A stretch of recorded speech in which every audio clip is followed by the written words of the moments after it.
Donc, on vient de voir les permutations simples. Maintenant, on va voir ce qu'on appelle des permutations avec répétition. Dans les permutations simples, il n'y avait pas de répétition.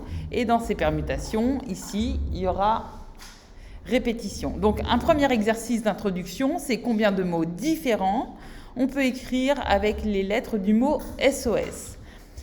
Donc, on imagine qu'on a un jeu de Scrabble où on ne peut pas distinguer un S de l'autre.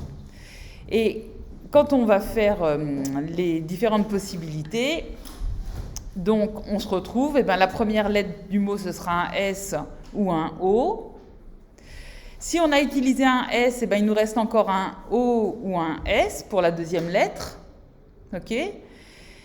Et puis, une fois qu'on a mis les deux premières lettres, ben, il ne nous reste plus qu'une seule lettre à poser. Donc, quand on ne peut pas distinguer les S, eh bien, on se rend compte qu'avec ce schéma, on obtient 3 mots différents.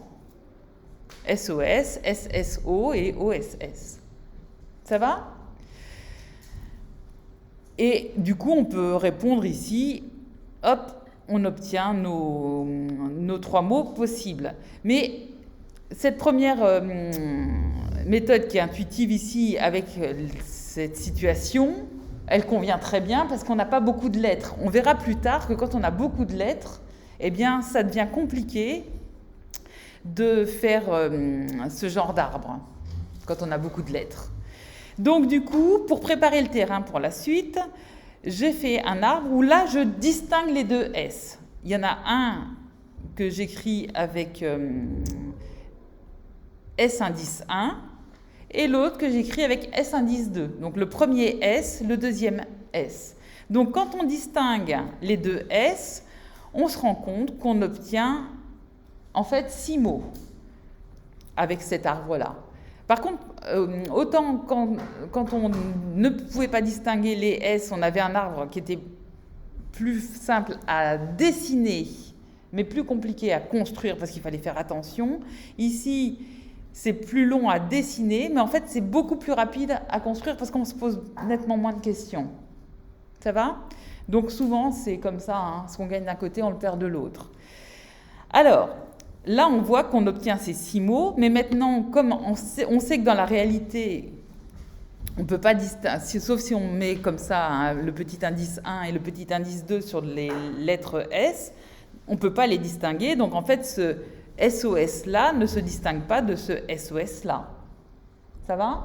Et donc, finalement, on retrouve nos 3 mots de départ parce que ici, si on rajoute un 1 et un 2, on a le même mot en permutant les 1 et les 2. Et donc, en fait, quand on permute le S1 et le S2, on a une permutation simple. Et les permutations simples de 2 objets, on en obtient combien ? On fait 2 factoriels. Et 2 factoriels, c'est 2 fois 1. Donc, on a 2 factoriels permutations simples de 2 objets, c'est-à-dire on a 2 permutations de nos 2 S. OK ? Et donc, pour calculer avec une autre méthode qui est moins intuitive, mais qui sera très, très, très utile pour la suite, c'est pour ça que je fais les deux, la deuxième méthode, qui est plus rapide et plus générale, on part du principe qu'on peut distinguer les 2 lettres S, on compte le nombre de permutations simples de 3 lettres, ce que j'ai fait dans ce fichier-là.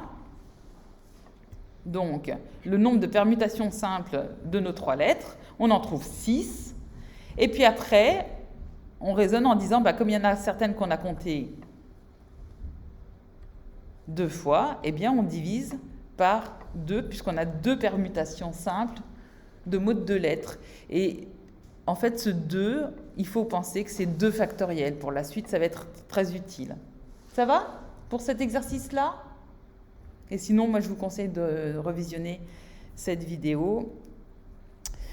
Et du coup, on peut adapter ce raisonnement pour faire l'exercice 10 avec les lettres du mot papy. Je vous laisse chercher un peu.